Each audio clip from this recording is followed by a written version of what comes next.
Saya akan ceritakan dengan tempo yang lambat perihal ilmu-ilmu ini. Ada sebuah rumah di salah satu kota besar, sebut saja begitu. Saya malas menyebut lokasi, karena kota ini cukup familiar bagi orang-orang. Rumah ini besar, besar sekali. Anehnya, dari luar rumah ini tampak seperti rumah biasa pada umumnya, bahkan cenderung kecil. Saya pun dulu begitu, setiap kali melintasi rumah tersebut, tidak terlihat tanda-tanda bahwa rumah ini luasnya nyaris 7 kali rumah orang pada umumnya. Benar-benar tidak terduga. Pertama kali saya menginjakan kaki di sana, tentu saya tidak percaya, kaget, dan begitu kagum. Pasalnya, tidak ada yang istimewa dari bangunannya, benar-benar seperti rumah orang pada umumnya. Tapi ini yang masih bikin nyali saya ciut sekali saja masuk rumah itu. Orang paling tidak sensitif sekalipun pasti merasakan teror ngeri yang masih tersisa di sana. Saya akan menceritakan tentang rumah teman saya yang dulu dipasang tumbal, karena nenek moyang mereka adalah orang kaya raya. Penggunaan tumbal dilakukan untuk melindungi harta benda mereka. Akibat dari pemasangan tumbal itu, aura rumah menjadi gelap. Bila saya diajak ke rumah itu, maka saya bersumpah tidak akan pernah mau. Rumah tempat Nini Tawab tinggal sudah membuat saya trauma. Lalu bagaimana dengan rumah yang akan kita ceritakan ini? Rumah ini 10 kali lipat lebih gelap dari rumah itu. Saya tidak pernah melebih-lebihkan sesuatu, terutama bila saya melihatnya langsung. Lalu, apa alasannya rumah itu begitu gelap? Jawabannya, karena penghuni sebelumnya yang sudah meninggal pernah ngilmu di tahap yang sudah tidak bisa diobati lagi. Sentuh dia dan nyawa menjadi bayarannya. Mungkin intronya sudah lebih dari cukup, kita mulai saja ceritanya. Sejujurnya, saya benar-benar akan membawa kalian masuk ke sisi lain dari manusia.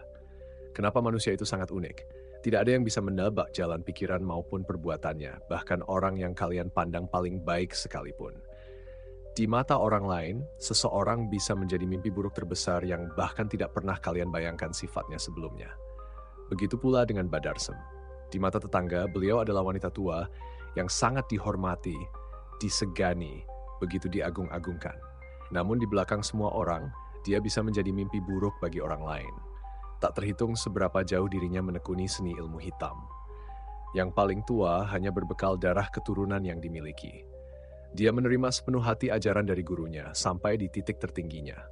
Rumahnya selalu didatangi oleh tamu dari berbagai kota untuk meminta bantuan, mulai dari memperlancar rezeki, memuluskan usaha, sampai mencari wangsit untuk masa depan. Suatu hari, ada seorang tamu yang datang meminta bantuan. Mereka datang dari tempat yang jauh. Badarsem menerima dengan senang hati. Meski ilmu hitamnya kuat, beliau masih gemar membantu para tamu yang datang. Disinilah ada salah satu tamu yang entah kenapa tertuju pada kuku jari Badarsem yang hitam panjang. Sejak pertama masuk, ia sudah merasa terganggu. Matanya tidak pernah bisa lepas dari pandangan ke arah kuku jarinya. Suatu waktu setelah pembicaraan mereka selesai, si tamu mempertanyakan kepada Badarsem untuk apa beliau memelihara kuku jarinya. Bukankah lebih baik bila dipotong? Tanyanya. Badarsem menanggapi tamu itu dengan senyuman yang tulus. Ia tidak menjawab, hanya sekadar mengangguk. Lalu setelahnya Badarsem berpesan kepada mereka. Hati-hati ya anakku, di jalan. Para tamu pun pergi, kembali pulang. Ketika mereka melaju di atas jalan tol antar provinsi, mobil yang mereka kendarai digilas truk busuk. Anehnya, dengan keadaan mobil yang nyaris hancur lebur, semua penumpang masih diberi keselamatan, kecuali sang sopir, salah satu tamu yang mempertanyakan kuku jari Badarsem. Beliau tewas dengan kepala terpenggal. Hal yang mustahil terjadi, bagaimana kepala seseorang bisa terpenggal di dalam mobil. Semenjak itu, tidak ada lagi yang berani mempertanyakan apapun kepada beliau. Di sini sebutlah beliau Bu Aini. Beliau adalah pengantin dari anak Mbak Darsem, menikah di usia muda karena perjodohan dengan kawan lama Mbak Darsem. Sebutlah Pak Jainuri. Bila Mbak Darsem dikenal dengan ilmu hitamnya, Pak Jainuri adalah kebalikannya. Ketaatan dalam agama membuat semua orang menghormati beliau dengan gelar haji yang tersemat di namanya.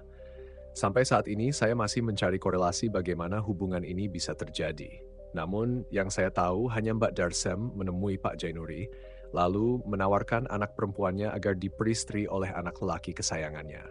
Konon, Mbak Darsem sudah meramalkan nasib mereka kelak. Bila kedua anak ini dipersatukan dalam ikatan yang sah, kekayaan yang tidak akan pernah habis akan mengiringi perjalanan hidup mereka. Pak Jainuri, meski memiliki pegangan agama yang kuat, masih memiliki sifat manusiawi. Ia tentu tergoda, meski beliau tahu ada sesuatu di balik wanita tua itu. Sebelumnya saya tegaskan, beliau-beliau dalam cerita ini tidak mengamalkan ilmu kejawen yang biasa saya angkat, melainkan ilmu hitam keturunan dari negara yang, ya, kalian tahulah, negara mana yang peradabannya paling tua. Sempat terjadi penolakan dari Bu Aini. Siapa yang mau dinikahkan di usia yang masih muda, apalagi ia tak mengenali siapa calon suaminya. Namun bagai kala Pak Jainuri sampai ingin menghabisi anaknya sendiri, sehingga membuat semua keluarganya kaget. Apa yang melatar belakangi ambisi ini?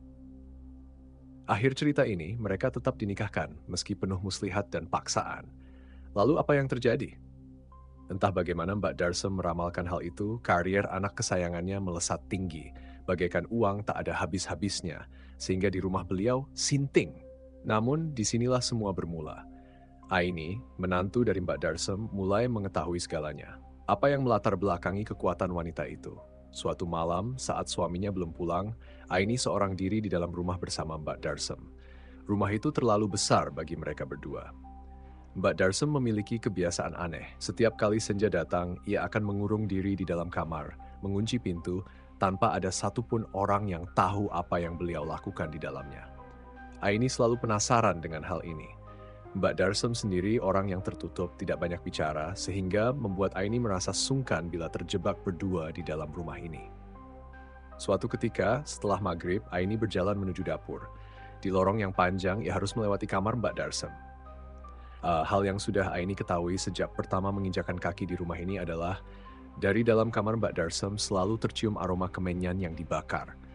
Tetapi aroma itu hanya tercium bila Aini berada di dekat pintu kamar beliau. Hal ini membuat Aini semakin penasaran. Setiap hari Aini terus-menerus mencoba memastikan apakah yang ia cium benar-benar aroma kemenyan. Ia selalu berjalan bolak-balik ke dapur guna memastikan hal ini. Rupanya firasatnya benar. Ini adalah aroma kemenyan yang baru saja dibakar. Tak hanya aroma kemenyan yang Aini curigai dari sifat misterius Mbak Darsem, melainkan terkadang saat di dalam kamar, beliau seperti sedang berbicara dengan orang lain. Suaranya terdengar begitu jelas, bahkan terkadang tertawa sendiri, padahal beliau hanya seorang diri di dalam kamar.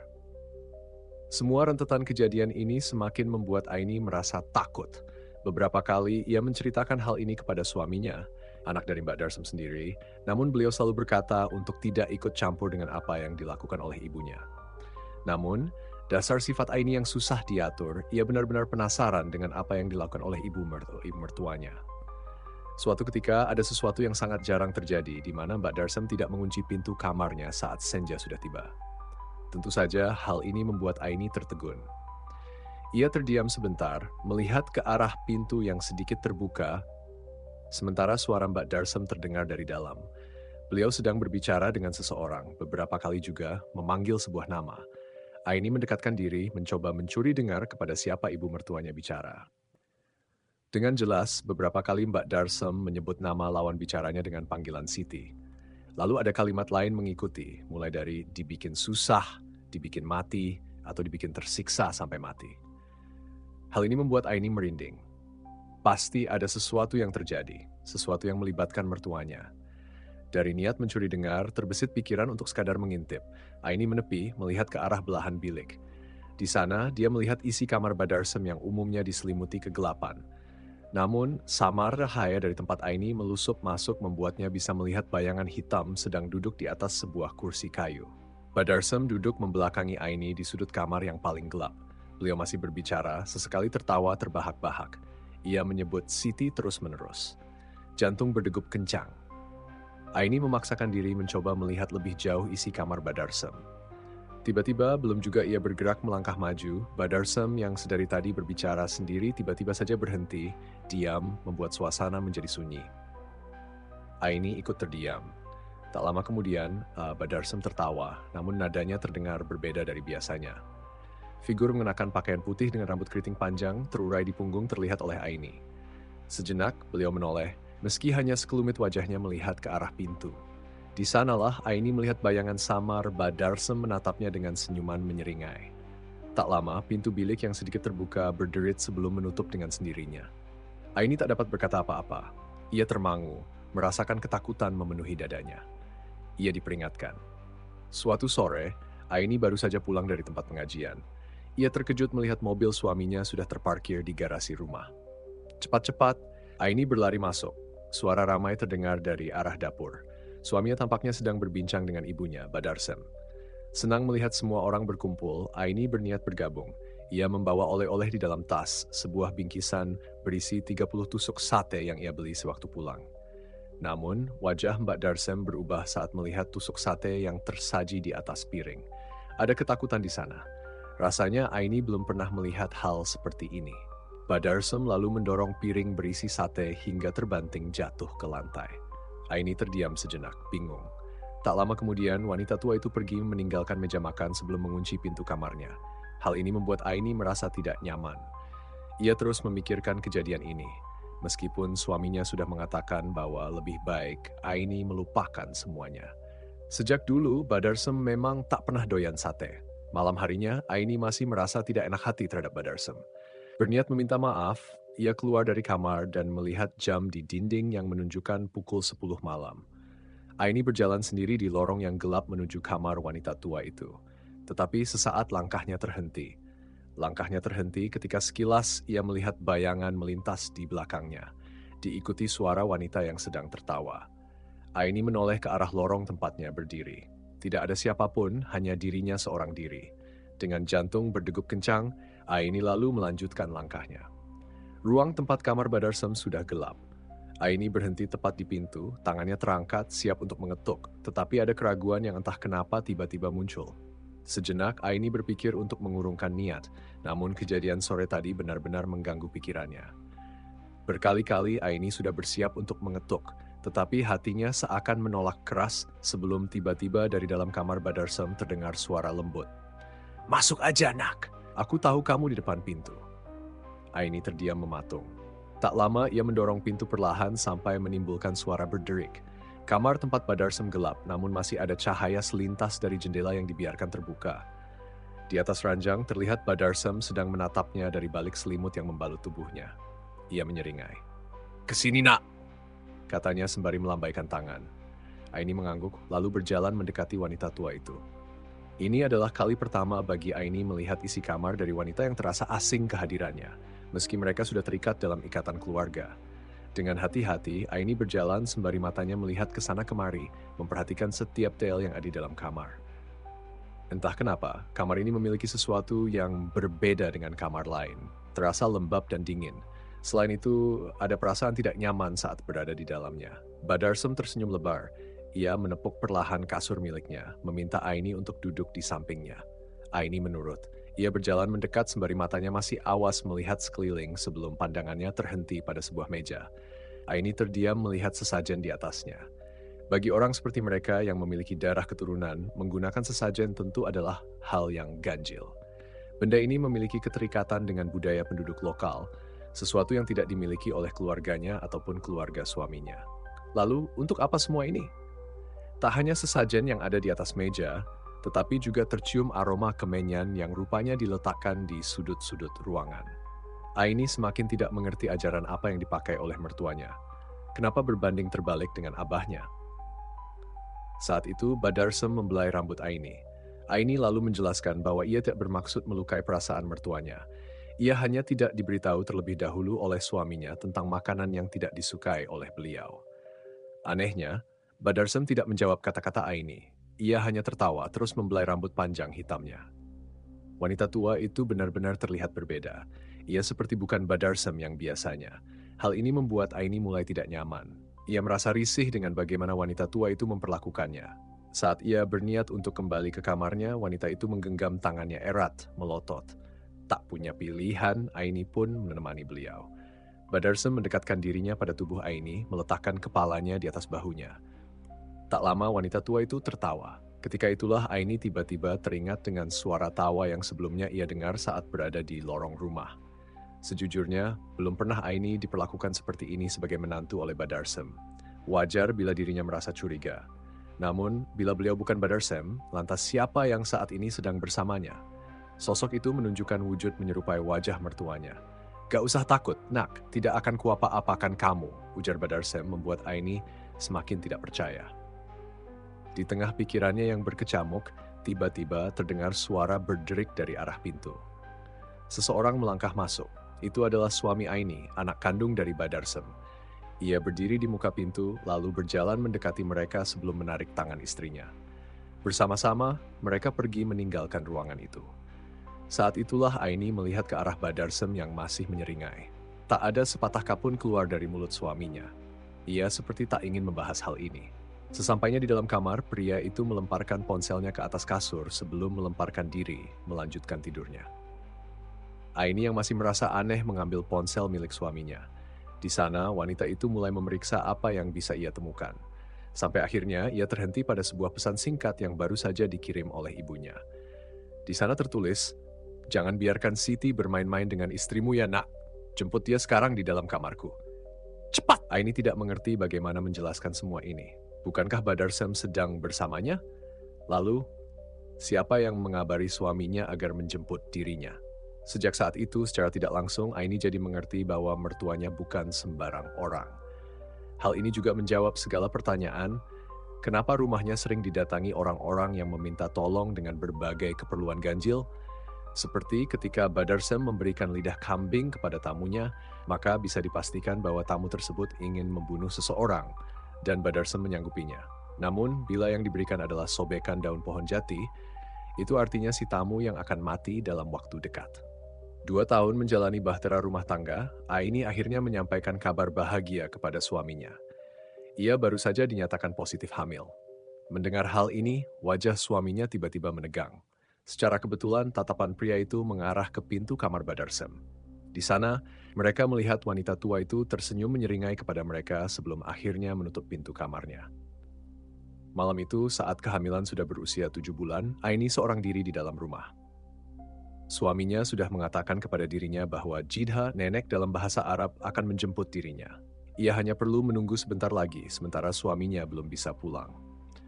Aini menunggu di teras rumah. Ia merasa tidak nyaman saat berada di dalam, seakan-akan ada yang sedang mengamati dirinya dari suatu tempat yang jauh.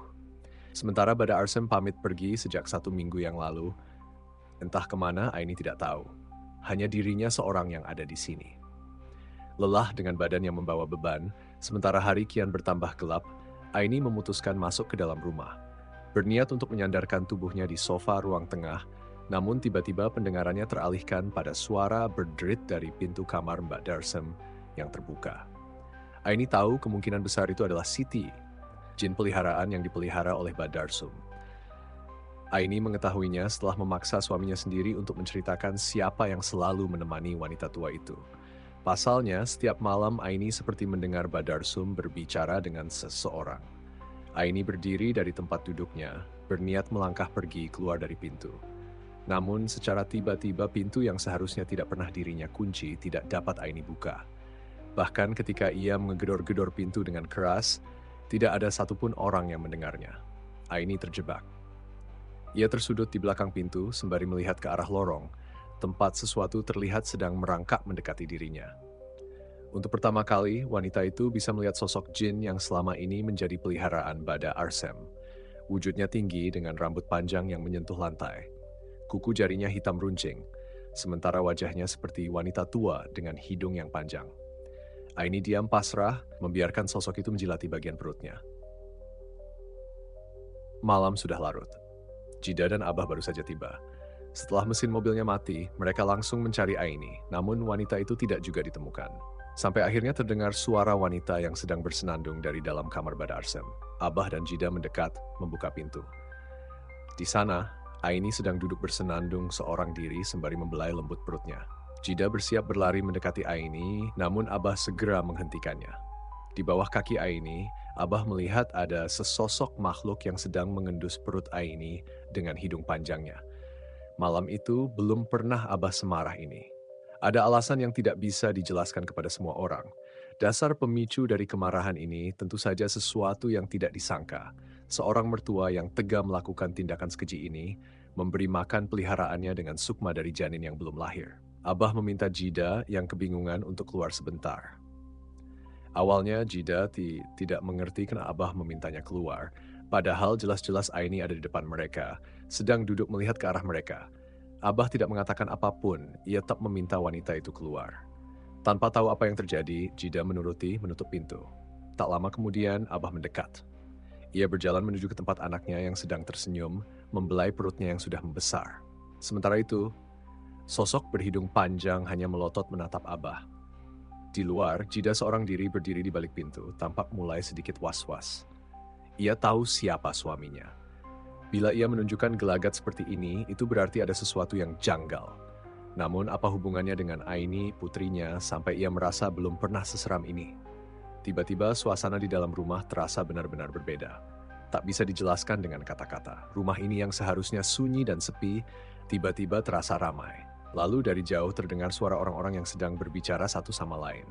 Suara itu berasal dari taman belakang. Jida berhenti sebentar. Niatnya ia ingin mengetuk pintu, bertanya apa yang sedang terjadi, tapi ia urungkan, takut bila nanti Abah murka kepadanya. Dengan rasa penasaran, Jida berniat menelusuri lorong yang gelap, berjalan menuju ke taman belakang, tempat suara itu terdengar. Melangkah perlahan-lahan, Jida benar-benar menuju ke arah taman. Sebenarnya, sebelumnya ia pernah mendengar dari Aini bahwa rumah suaminya sangat besar dan panjang, nyaris hanya sepertiga saja yang berfungsi. Di belakang dapur masih terdapat lorong lagi dengan kamar-kamar kosong. Jida melewati area dapur. Di sana ia menemukan sebuah pintu dengan tulisan huruf Arab, namun terbaca seperti Raja. Karena mereka berasal dari bangsa yang sama dengan Bada Arsem, Jida tahu apa itu. Namun tetap saja, rasa penasaran akan suara siapa yang ia dengar membuatnya nekat pergi. Begitu pintu dibuka, suara orang-orang yang ia dengar menghilang. Di hadapannya terbentang lorong gelap yang panjang dengan banyak sekali pintu. Jida merasa angin dingin berembus dari sana. Disitulah nyalinya perlahan menciut. Jida berniat menutup pintu saat tiba-tiba terdengar suara anak kecil tertawa. Jida mengurungkan niat pergi. Ia harus memeriksa rumah ini. Setiap kamar dibuka, Jida menemukan ranjang kosong yang sudah menguning, seakan menunjukkan tempat ini sudah lama ditinggalkan. Aroma debu dengan sarang laba-laba terlihat di sana-sini. Jida terus berjalan menyusuri lorong. Bayangan wanita di jendela-jendela kamar kadang terlihat. Hal itu tidak dihiraukannya. Ia hanya ingin tahu ujung dari rumah ini. Rumah yang berhasil dibeli oleh anaknya setelah menikahi Aini, putrinya. Pun alasan kenapa Mbak Darsem dulu begitu menginginkannya. Apa yang membuat wanita aneh itu begitu menginginkan rumah ini? Sampailah ia di persimpangan. Terdapat dua lorong yang memisah. Satu lorong dengan banyak pintu kamar, sedangkan yang satunya terdapat taman dengan pohon jambu biji. Terlihat tanah menggunduk di bawahnya. Ada batu nisan tersemat dengan tulisan raja lain. Jida mencoba membacanya. Setiap kali ia baru membaca sebagian, ada selintas wanita melintas, diikuti bayangan anak-anak sedang tertawa. Jida merasa seolah mereka menunjukkan ketidaksenangannya dengan kehadiran dirinya.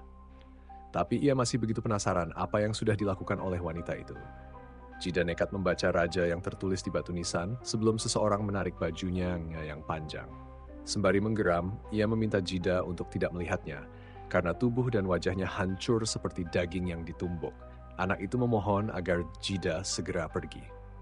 Karena merasa iba mendengar suaranya, Jida menurut. Ia tidak sekalipun menoleh melihatnya. Jida hanya tahu anak kecil itu berada di belakangnya mengikuti sewaktu dirinya kembali ke tempatnya masuk. Suara terdengar. Jida merasa bulu kuduknya berdiri. Ia terus berjalan dengan suara langkah kaki yang masih terdengar. Saat itulah tiba-tiba satu dari banyak pintu yang akan dilewatinya terbuka. Jida terdiam sebentar, ia merasa ada sesuatu di dalam kamar itu. Benar saja, sewaktu Jida berdiri tepat di muka pintu, ia melihat seseorang sedang duduk di atas sebuah kursi kayu dengan pakaian yang familiar. Tanpa sadar, Jida berniat melangkah masuk ke dalam, memastikan apakah sosok itu sama dengan yang saat ini ia pikirkan.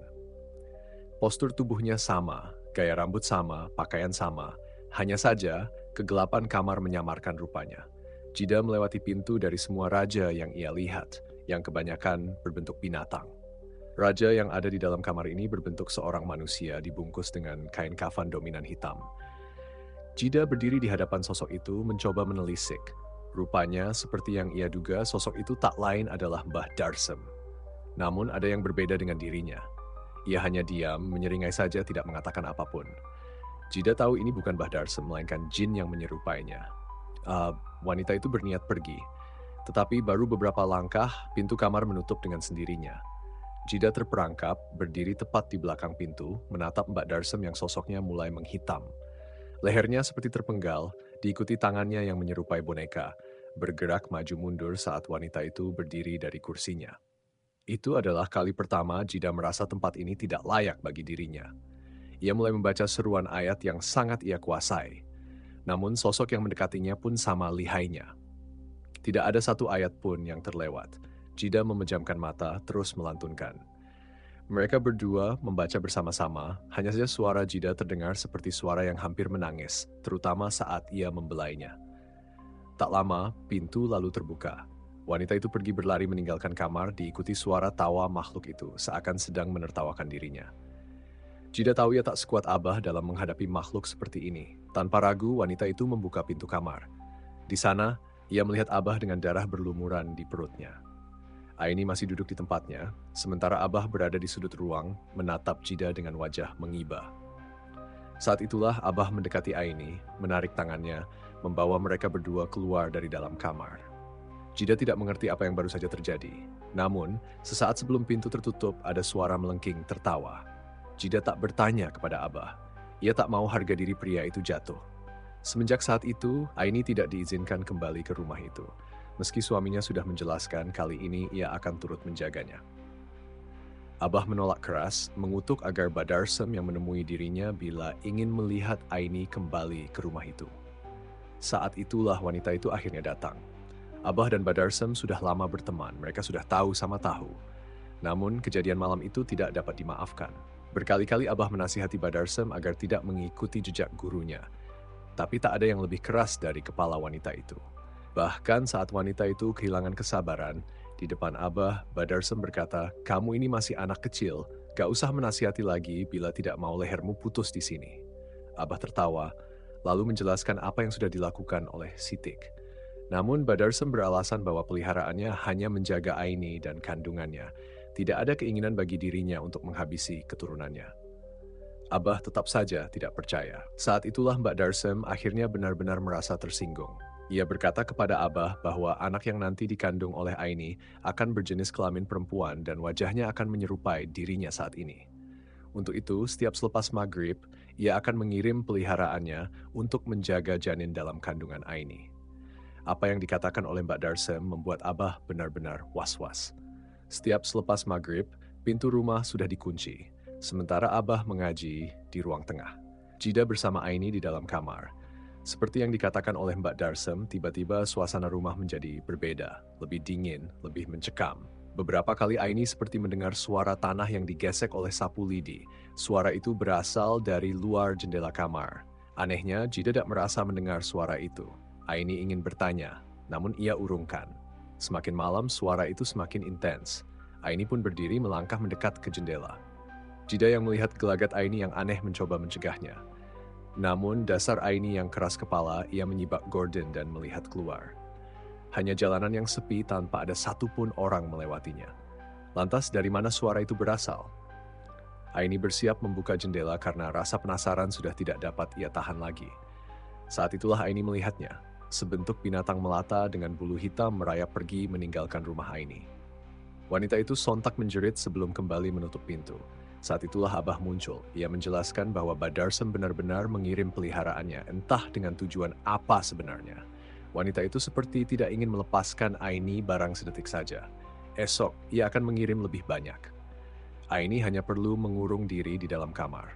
Selama sisa waktu kandungan, Abah berhasil menjaga Aini bersama dengan Jida. Tidak ada teror berarti. Badarsem benar-benar hanya ingin menjaga Aini. Mungkin saja beliau khawatir, mengingat ia sendiri memiliki musuh di mana-mana. Tetapi malam kelahiran cucunya, ada satu makhluk yang tidak pernah Abah lihat sebelumnya datang berkunjung. Melihat Aini yang sedang dibantu oleh dokter di sebuah rumah sakit, makhluk itu hanya berdiri di sudut ruangan. Abah meminta dokter agar diizinkan tidak jauh dari putrinya. Namun dokter menolak, sehingga Abah hanya bisa pasrah. Makhluk itu setinggi 3 meter, berdiri di sana, menatap Aini dengan lidah menjulur panjang. Di luar, Abah bersama Jida dan suami Aini. Wajah mereka terlihat gelisah. Tidak ada kehadiran Badarsem karena konon beliau takut dengan tempat seperti rumah sakit. Hanya beberapa menit saja, lalu terlihat dokter keluar, mengabarkan bahwa Aini berhasil melewati persalinannya. Bahkan, wajah dokter terlihat bingung karena belum pernah ia membantu persalinan secepat dan semudah ini. Cepat-cepat mereka masuk. Abah melihat makhluk itu menyeringai, di tangannya berlumuran darah. Abah berusaha tidak memperhatikan. Mereka fokus pada jabang bayi yang rupanya benar-benar perempuan, seperti yang dikatakan Badarsem. Saat melihat wajahnya, semua orang terdiam. Mata, hidung, bibirnya yang mungil, benar-benar menyerupai beliau. Semenjak kelahiran anak pertama Aini, Badarsem sedikit berubah dalam memperlakukan dirinya. Ia lebih sering tertawa dan berbicara dengannya. Rasa sayangnya kepada anak itu benar-benar begitu besar. Tetapi ini semua masih awal, karena pokok masalah cerita ini baru akan dimulai. Suatu malam, Aini sedang tidur bersama dengan suaminya. Tiba-tiba ia terbangun setelah bermimpi buruk tentang darah yang ada di mulut seorang wanita setinggi 3 meter. Di tangan wanita itu ada tubuh Aziza, bayi yang baru saja dia lahirkan. Kepala Aziza sedang dikunyah. Aini begitu terguncang. Ia sontak melihat ke tempat di mana Aziza seharusnya berada. Namun, bayi mungilnya menghilang, hanya menyisakan sosok suaminya yang sedang terlelap dalam tidurnya. Tiba-tiba dari luar ruangan terdengar suara seorang laki sedang bersenandung. Aini menggoyang tubuh suaminya, namun pria itu tidak menggubris. Wanita itu tidak menyerah. Ia terus mendorong tubuh suaminya, tapi tidak ada keinginan sedikit pun pria itu untuk terjaga. Terdesak, Aini terpaksa pergi sendiri. Ia melangkah di tengah kegelapan kamar, menuju ke pintu. Di sana, suara senandung semakin terdengar jelas. Aneh, di rumah ini, selain suaminya, tidak ada lagi pria satupun yang tinggal. Lantas, suara siapa yang sedang ia dengar? Apakah Aziza berada di sana? Pintu berdiri terbuka. Aini mencoba mengintip. Sebuah bayangan hitam terlihat bergerak maju mundur, menyerupai seseorang yang sedang menimang-nimang bayi. Figur itu membuat Aini merinding saat melihat bayangannya. Ia masih bersenandung, tidak menghiraukan kehadiran Aini yang frustrasi. Aini pun memutuskan untuk mengambil risiko apapun. Ia melangkah keluar menuju ke arah bayangan yang masih menimang-nimang. Di sanalah Aini melihat seorang pria mengenakan baju putih dengan sarung, berdiri membelakangi dirinya. Aini terdiam sejenak saat melihatnya. Figur pria yang ia lihat pun tidak berhenti. Sepertinya ia sudah menyadari kehadiran Aini di belakangnya. Dengan perlahan, pria itu berbalik sembari masih menggendong Aziza. Ia tersenyum memandang Aini dengan sorot mata melotot. "Sudah bangun, nak?" Aini terkejut. Ia mengenal siapa pria ini. Bagaimana bisa pria itu ada di dalam rumah ini? Sembari berpikir keras, Aini sontak merebut Aziza dari tangan pria misterius itu, menjaga jarak sejauh mungkin. Sementara itu, pria tersebut masih tertawa canggung sembari menggaruk pantatnya.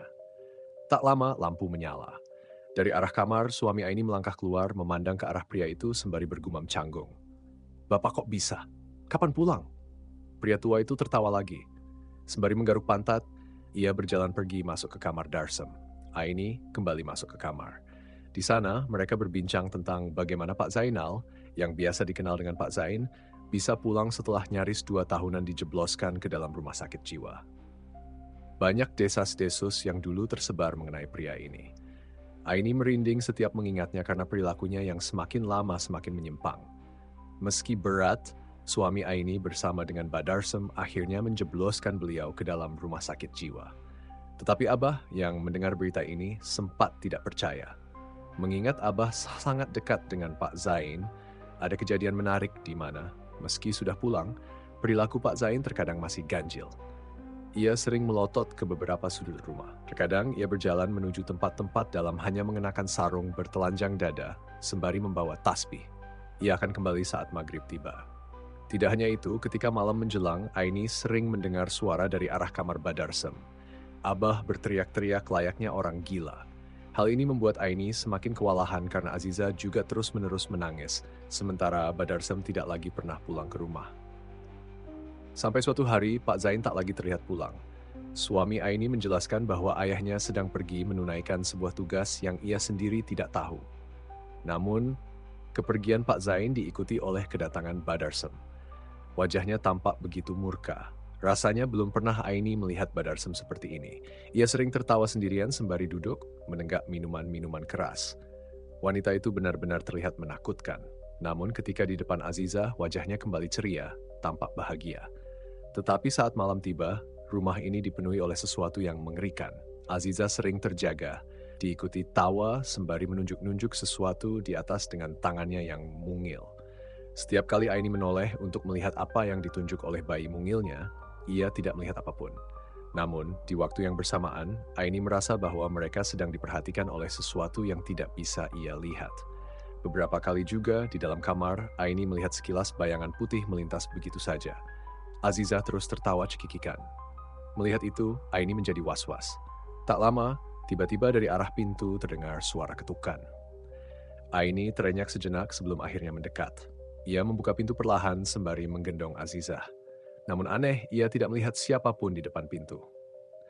Sebelum Aini melihat bayangan Badarsem menuju ke dapur, Aziza menggerakkan tangannya seakan ingin menjangkau beliau. Melihat itu, Aini pun menuruti Aziza. Mereka berdua pergi menyusul Badarsem. Tetapi saat mereka sampai di dapur, tak ada siapapun kecuali pintu dapur yang dalam keadaan terbuka. Di sana, Aziza menunjuk sambil tertawa. Terdiam sejenak, Aini tidak berniat untuk pergi ke sana. Namun sialnya, saat ia berjalan menjauh, Aziza tiba-tiba saja menangis histeris. Sedangkan bila Aini mendekat, bayi mungil itu tertawa sambil menepuk-nepuk tangannya. Aini terdiam menatap ke lorong.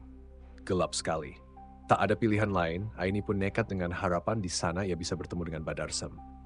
Entah apa yang dilakukan oleh wanita tua itu, namun Aziza seperti tak mau pergi meninggalkan tempat ini. Ia menelusuri setapak demi setapak, lorong semakin lama semakin gelap. Tak lama terlihat banyak pintu tua. Aini masih sabar menelusuri lorong dengan langkah yang kian melambat. Beberapa kali, Aziza juga menoleh ke sana kemari dengan kepala mungilnya, seperti melihat sesuatu yang melintas di belakang Aini. Tapi anehnya, tidak ada satupun di sini kecuali mereka. Sampailah di persimpangan antara sudut lorong atau bagian lain menuju ke taman belakang. Di sanalah Aziza menepuk tangannya. Aini pun merasa ada sesuatu di sana. Terlihat ada secercah cahaya dari lilin di sudut kamar. Maka berjalanlah Aini menuju ke sana. Tetapi ada yang aneh di lorong yang tidak terlalu panjang ini. Tembok-temboknya dipenuhi oleh kertas-kertas bertuliskan Raja dengan berbagai bentuk, menempel satu sama lain. Bahkan terkadang kertas-kertas itu menumpuk seakan lorong ini tidak boleh untuk didekati. Anehnya, Aziza bertambah senang.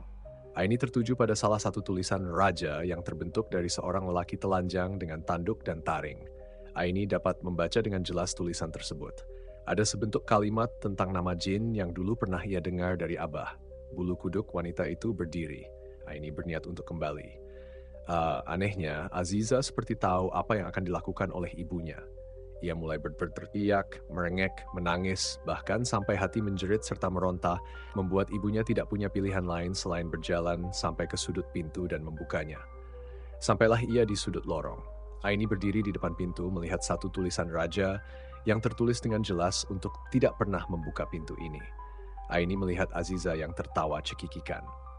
Wanita itu mendorong perlahan, lantas dari suara pintu terdengar sesuatu, diikuti suara tertawa parau.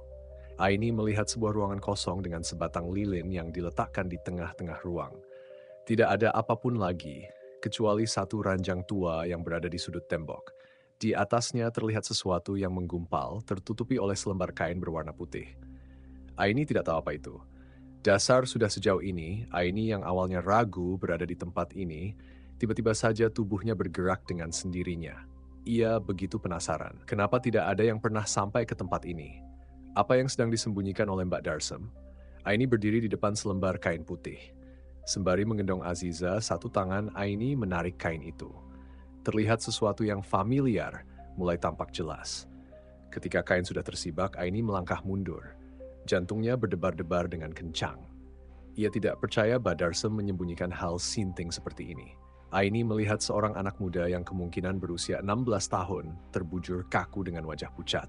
Sialnya, anak muda itu dalam kondisi mata terbuka lebar. Aini menjerit, namun Aziza tertawa sebelum di balik pintu berdiri sosok yang ia kenal, Badarsem. Ia menatap Aini. Aziza nampak sumringah melihat Badarsem. Tapi Aini menyadari sesuatu. Memang Badarsem sangat menyayangi Aziza melebihi siapapun, tetapi Aziza tak pernah menunjukkan respons yang sama pada neneknya ini. Kecuali, yang di depan pintu bukanlah Mbak Darsem yang sebenarnya. Seperti sadar dengan gelagat Aini, sosok yang menyerupai Mbak Darsem itu tertawa, lalu menundukkan wajah. Saat itu, kedua tangannya mulai merobek kulit wajahnya sendiri. Sembari punuknya terbungkus, ia berdiri setinggi 3 meter sampai wajahnya tak nampak terhalang kusen pintu. Itulah kali terakhir Aini melihat wujud yang menyerupai Mbak Darsem, karena setelahnya ia dicengkeram dari belakang oleh anak muda itu. Ia menahan tubuh Aini, sementara Aziza yang tersungkur jatuh ke lantai lalu diseret keluar dari pintu sebelum akhirnya pintu tertutup. Cahaya dari lilin mati sebelum wanita itu kehilangan kesadarannya. Ia sempat mendengar suara Aziza tertawa terpingkal-pingkal dari balik pintu, diikuti senandung nyanyian yang pernah ia dengar dari mulut Pak Zainab. Senandung mereka terdengar sama persis. Pelan-pelan, semua menjadi gelap. Aini terbangun di atas ranjang kamar miliknya. Kepalanya terasa seperti dihantam oleh benda keras. Tak lama, terlihat sosok suaminya sedang duduk di sampingnya, menatapnya dengan sorot mata khawatir. Wanita itu mencoba mengingat kembali apa yang baru saja terjadi. Ketika ingatan Aini mulai kembali, tiba-tiba dengan wajah panik ia berteriak kepada suaminya. Ia melihat jasad anak laki-laki di kamar belakang. Lalu anak mereka, Aziza, diambil. Diambil oleh makhluk yang menyerupai Mbak Darsem. Aini tampak seperti orang setengah sadar.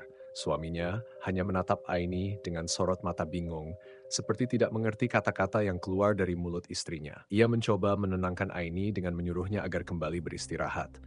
Mungkin saja Aini lelah karena beberapa hari ini Aziza juga tampak rewel. Namun Aini tidak menyerah. Ia masih mencoba meyakinkan suaminya bahwa ia melihat sesuatu yang aneh di belakang rumah ini. Tetapi tetap saja suaminya tampak tidak percaya. Dengan nada putus asa, Aini bertanya dengan suara keras, "Kalau begitu, di mana Aziza?" Tak lama kemudian, dari arah pintu terlihat seseorang melangkah masuk. Di tangannya, ia menggendong Aziza yang sedang terlelap dalam tidur. Ia menatap Aini sembari berkata, "Ada apa sih? Masih pagi sudah ramai." Aini melihat Mbak Darsem. Melihat Mbak Darsem, Aini langsung tersentak. Ia segera berdiri lalu merebut Aziza dari tangan wanita tua itu. Tak lama, Aziza terbangun. Sebelum mulai menangis, Aini tak lagi peduli. Di dalam kepalanya semua sudah kacau. Namun satu hal yang Aini yakini, semalam ia tidak bermimpi. Sembari menenangkan Aziza, Aini menjauhi Mbak Darsem. Suaminya tampak bingung dengan sikap istrinya yang tiba-tiba berubah seperti ini. Disitulah Aini mengatakan bahwa di kamar belakang, ia melihat seorang anak lelaki terbujur kaku di kamar tempat Mbak Darsem biasa berada. Mbak Darsem hanya diam sewaktu Aini mengatakan semua itu. Sudut bibirnya tersungging beberapa kali menyerupai seseorang yang sedang meremehkan orang lain. Suaminya berdiri, mencoba menenangkan, namun Aini menolak. Tak lama kemudian, seseorang melangkah masuk ke dalam kamar Aini. Ia terhenyak dalam diam ketika melihat anak lelaki yang tadi ia lihat terbujur kaku di kamar belakang. Anak itu tampak biasa saja, tak ada yang aneh dengan tubuhnya.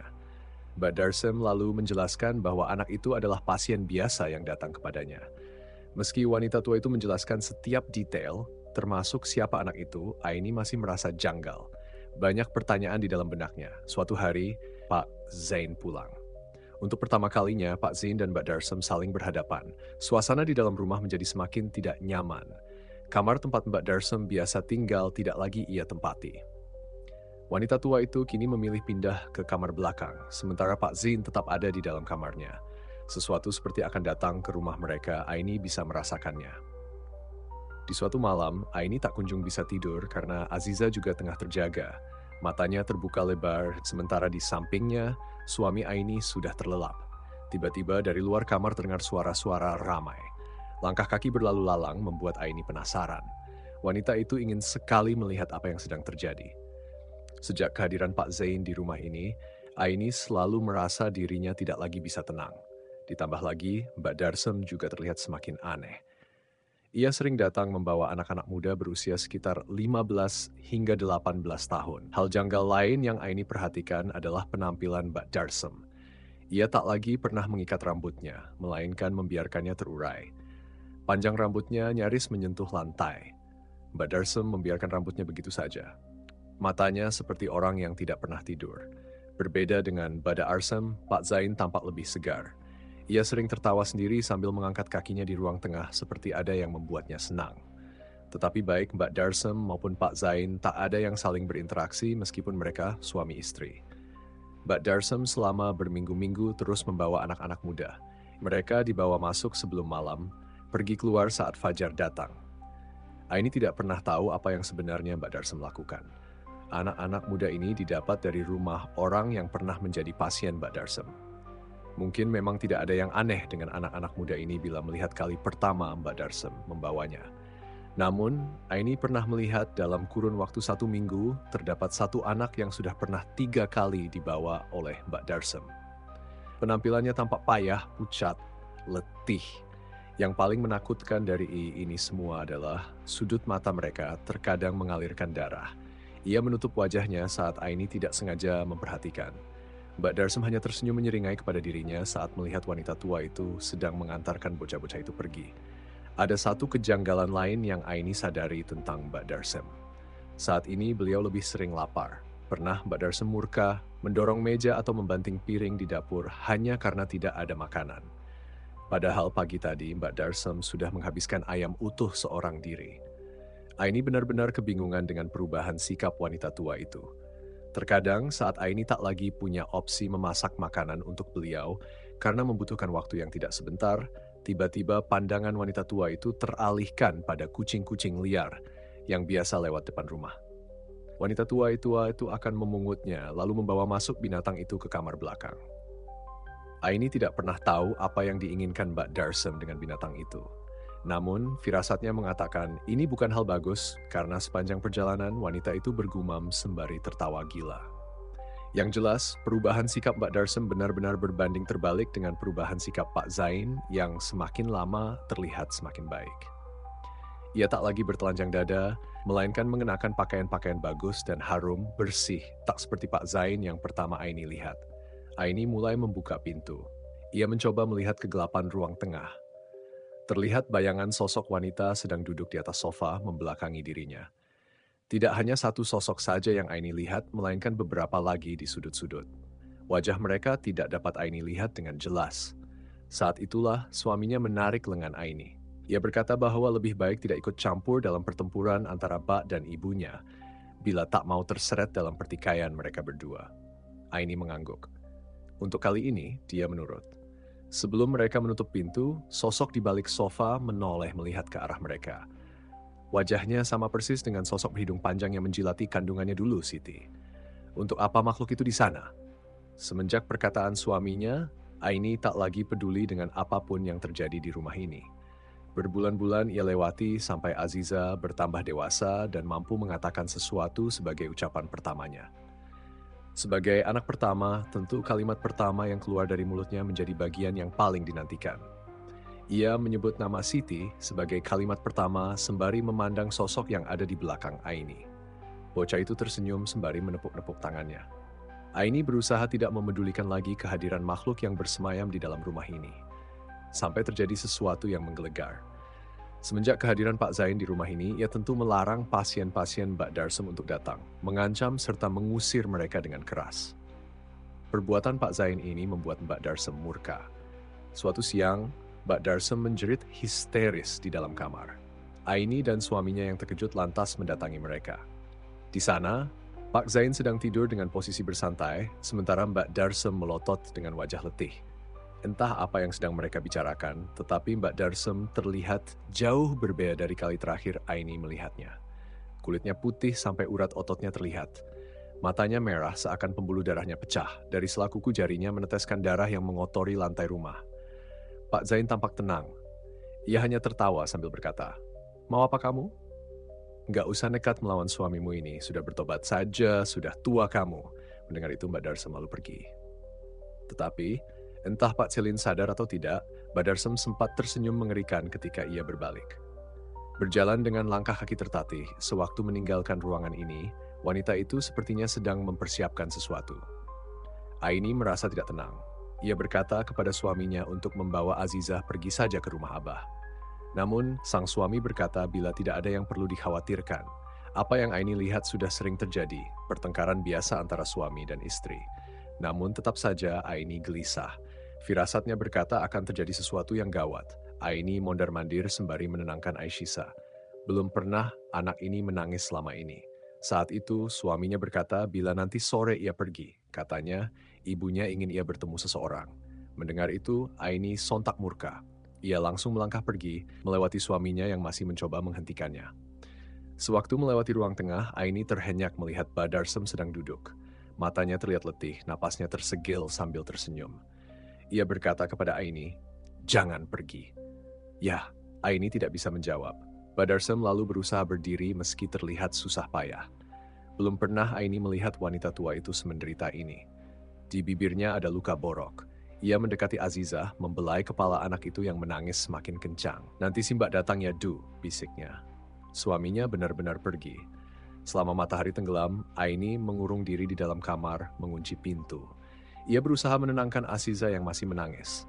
Aini benar-benar frustrasi. Dari arah pintu, tiba-tiba terdengar suara Pak Sen memanggil-manggil namanya.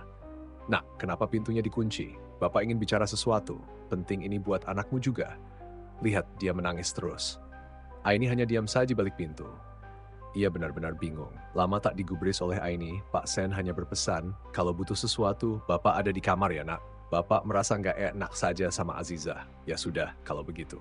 Suara langkah kaki Pak Sen pergi terdengar. Berjam-jam kemudian, Aziza sudah mulai tenang.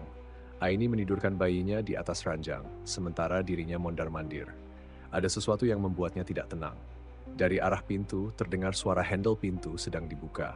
Tak lama, pintu berdiri terbuka, padahal Aini sudah yakin bahwa pintu dalam kondisi terkunci. Di balik sana, Mbah Darsem berjalan masuk dengan napas tersengal.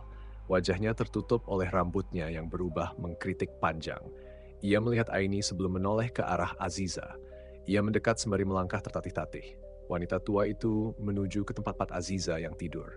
Aini berniat mendahului, namun saat wanita itu menunjukkan wajahnya, bagai tersambar petir tubuh Aini tersirep. Kulit Badarsem menggelamir dengan mata merah, nyaris seperti menangis darah. Badarsem seperti orang pesakitan. Bahkan untuk mengangkat tubuh Aziz saja, ia harus menelengkukkan sikunya seperti membawa benda berharga. Beberapa kali wanita itu menjerit saat membawa Aziza. Gigi Badarsem kuning, sementara di sela-selanya darah mengalir keluar. Tanpa Aini sadari, wanita tua itu sudah pergi keluar, meninggalkan Aini seorang diri di dalam kamar. Saat itu, Aini baru terjaga. Wanita tua itu seperti baru saja menghipnotis dirinya. Ketika Aini mencoba membuka pintu, ia terjebak dalam kondisi pintu dikunci dari luar. Tak mau berdiam diri, Aini menghantam-hamkan pintu dengan apapun yang ia temui di dalam. Sewaktu pintu sudah terbuka, Aini melihat tetesan darah di lantai sepanjang jalan menuju ke dapur. Ia berlari sekuat mungkin sampai langkahnya terhenti saat melihat pintu dapur. Di sana ada sebuah kertas dengan raja manusia berkepala dua. Aini membaca nama raja itu yang tertulis Kifrik. Baru saja Aini menyentuh pintu itu, suara menggeram terdengar, mengancam dirinya. Aini belum pernah seciut ini nyalinya, bahkan dibandingkan saat melihat makhluk di kamar belakang. Aini lantas mencoba berbicara menggunakan bahasa ibu dengan sosok di balik pintu, dan suara tinggi itu menjawab bahasa yang sama dengannya. Ia lantas mengerti bahwa Mbah Darsem benar-benar sedang tidak dalam kondisi baik sampai harus memanggil makhluk seperti ini. Makhluk itu mengingatkan bila ini tidak ada sangkut pautnya dengan Aini sama sekali. Lebih baik ia mengurungkan niat untuk masuk lebih jauh dari ini. Karena bila ia memaksa, dengan melihat wujudnya saja, Aini dapat menjadi sinting sampai gila. Baginya, Aini tak lebih seperti nyamuk kecil. Mendengar kata sinting, Aini lantas teringat dengan Pak Shech. Mungkin ini sudah gila, namun Aini tidak memiliki pilihan lain. Ia berlari menuju kamar pria tua itu, berniat untuk meminta tolong. Tetapi sesampainya di sana, Aini terkejut melihat Pak Sen bersila, bermandikan darah. Di tangannya, beliau terus memutar tasbih, tak menghiraukan kehadiran Aini. Namun, pakaian putih yang ia kenakan sudah dipenuhi oleh darah yang terus dimuntahkan dari dalam mulutnya. Ia masih membaca dengan khusyuk. Aini tak mengerti apa yang sedang terjadi. Pak Zen kesakitan. Wajahnya benar-benar seperti orang yang menahan penderitaan luar biasa. Beberapa kali beliau berhenti, napasnya tersengal-sengal. Aini duduk di hadapannya melihat keringat di keningnya, sampai akhirnya pria tua itu memuntahkan darah tepat di wajah Aini. Setelahnya, ia tersungkur. Aini menjerit. Wajahnya berlumuran darah. Ia lantas keluar dari rumah, meminta bantuan tetangga. Namun anehnya, malam itu tak satu pun pintu yang mau terbuka. Bahkan saat ada rumah yang cahayanya masih menyala, tiba-tiba saja pemiliknya mematikan lampu, menolak permintaan Aini. Aini kembali ke dalam rumah. Di sofa tengah, ia terdiam, termangu melihat Mbah Darsem sedang duduk menimang Azizah. Bersenandung dengan merdu, ia menoleh melihat Aini. Wajah Mbah Darsem tak lagi seperti sebelumnya. Ia terlihat lebih segar sembari tersenyum kepada Aini. "Anakmu besok akan menjadi orang hebat." katanya sembari menyerahkan Azizah kembali ke tangan ibunya. Tak lama, Mbah Darsem pergi menghela napas lega. Wajahnya sumringah saat berjalan menuju lorong belakang, seakan beban yang ada di punggungnya lenyap sepanjang malam. Aini merawat Pak Sen. Untungnya, beliau masih dapat berbicara, hanya saja ia tak bisa melihat lagi. Entah bagaimana bisa terjadi, Pak Zen menjadi buta. Keesokan paginya, Abah datang bersama Jida. Mereka tampak lesu melihat kawan baik Abah diperlakukan seperti ini. Aini dapat melihat Pak Sen membisikkan sesuatu di telinga Abah. Wajah Abah tampak murka, namun ia tak bisa berbuat apa-apa. Setelah selesai, Abah duduk di samping Mbah Darsem yang menunggunya. "Kau bisa. Kamu setega ini sampai sukmanya kau bikin hancur." Mbah Darsem hanya tertawa sembari menganggukkan kepalanya seakan-akan apa yang dilakukannya sudah benar. "Siapa dulu yang memulai, aku sudah sabar dipermainkan oleh orang itu." Aini yang mendengar hanya dapat diam 1000 bahasa. Ia tahu bahwa manusia memiliki 7 sukma. Bila ketujuh sukma itu bercerai, maka tak ada lagi kesempatan bagi manusia untuk hidup. Yang terjadi dengan Pak Zen, ketujuh sukmanya sudah lebur dihantam Mbah Darsem. Abah lantas berdiri. Ia sudah tak mau melanjutkan dialog dengan kawan lamanya ini. Pak Zen dan Mbah Darsem dulu seperti sepasang kekasih yang saling mengisi. Siapa sangka, setelah ilmu itu menurun kepadanya, ia berubah, menjelma menjadi sosok yang tak lagi bisa dijangkau. Tetapi sebelum Abah pergi, Mbah Darsem tiba-tiba mengingatkan, "Mas, saya ingatkan, jangan nekat seperti suamiku. Jangan ke sana ya. Di dunia nyata, yang hitam tidak selamanya akan kalah sama yang putih. Takutnya aku harus kehilangan kamu juga setelah ini." Abah tidak berkomentar. Ia lantas pergi meninggalkan rumah itu, karena sebentar lagi ia harus mengikhlaskan Pak Sen pergi selamanya. Seperti yang sudah diduga, 1 minggu berselang, Pak Zen meninggal dunia. Mbah Darsem tidak datang ke pemakamannya. Ia memilih mengurung diri di dalam kamarnya. Di sana, Aini sering mendengar suara wanita menangis. Keras sekali. Suara itu tak lain dari suara Mbah Darsem. Setelah kejadian itu, Mbah Darsem lebih sering menyendiri. Ia juga tak lagi mau menerima siapapun yang meminta tolong kepadanya. Tubuhnya bertambah kurus namun tetap terawat. Ia masih memberi makan peliharaannya. Aini menjadi saksi bahwa Mbah Darsem tidak akan bisa lepas dari ilmunya. Tahun demi tahun berlalu. Suatu hari, sewaktu Aini mengantarkan makanan ke kamar Mbah Darsem, tiba-tiba wanita itu sekonyong-konyong meminta maaf kepadanya. Aini tampak bingung. Ia tak mengerti apa yang sedang terjadi. Sebelum Aini mendapat kabar, Abah meninggal dalam kecelakaan mobil. Aini tak bisa menuduh Mbah Darsem, bisa saja memang sudah waktunya. Lantas, ia mencoba mengikhlaskan, meski rasa sakitnya akan kembali timbul setiap kali melihat Mbah Darsem.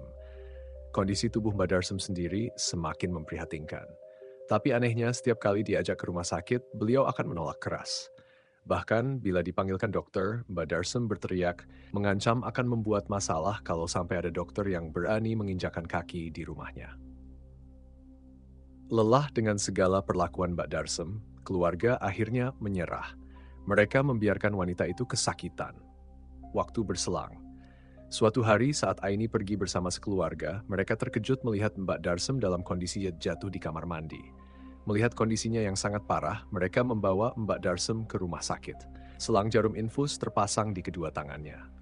Saat tersadar, Mbak Darsem benar-benar terkejut melihat jarum yang menancap di kedua lengannya. Ia sangat murka. Ia terus-menerus menjerit. Seluruh keluarga berusaha menenangkannya, namun Mbak Darsem terus melontarkan kata-kata kasar. Keluarga pun akhirnya membiarkannya. Aini merasa iba. Ia belum pernah melihat Mbak Darsem selama ini. Suatu pagi, ia menjemput Azizah di sekolahnya. Sudah lama sekali Mbak Darsem tidak bertemu dengan Azizah. Di kamar rumah sakit saja, Mbak Darsem terus memanggil-manggil nama cucu kesayangannya. Namun saat itu, tanpa ada angin atau hujan, Azizah tiba-tiba mengatakan sesuatu yang membuat Aini terdiam. "Sebentar lagi nenek juga meninggal kok, untuk apa dijenguk?" katanya dengan ekspresi datar. Benar saja, selang beberapa waktu, Aini mendapat kabar dari suaminya bahwa Mbak Darsem sudah menghembuskan napas terakhirnya. Aini terdiam, menatap anaknya yang masih menunjukkan ekspresi datar. Ia tidak tahu apakah yang baru saja diucapkan oleh Azizah hanyalah kebetulan semata. Tidak ada yang tahu. Di suatu malam, saat Aini menemui seorang Habib untuk meminta doa bagi Azizah agar diterima di universitas negeri di kotanya, Habib itu bertanya, "Siapa gerangan jin hebat yang mengikuti putrimu?" Aini hanya diam, tidak berani menjawab. Setelahnya Habib itu berkata, jangan sampai kau biarkan anakmu berbelok imai-imannya. Apa yang dia katakan bisa langsung terjadi. Untuk itu jaga dia dalam kebaikan, karena jin yang mengikutinya benar-benar akan menuruti apa yang diperintahkan. Kini Aziza baru saja menyelesaikan pendidikannya. Ngomong-ngomong, sejak tadi beliau menyimak cerita ini. Untuk itu, bolehkah saya meminta doa untuk almarhumah serta almarhum, siapapun termasuk tokoh nyata di balik nama Mbak Darsem. Semoga dosanya diampuni. Begitu juga Abah dan Pak Zainal. Oke teman-teman, sekian untuk cerita kali ini. Bagaimana menurut kalian tentang kisah ini? Tulis komentar kalian di kolom komentar. Dan bagi teman-teman yang baru bergabung, jangan lupa untuk like, comment, share, serta subscribe channel ini. Nantikan kisah-kisah horor berikutnya. Wassalamualaikum warahmatullahi wabarakatuh.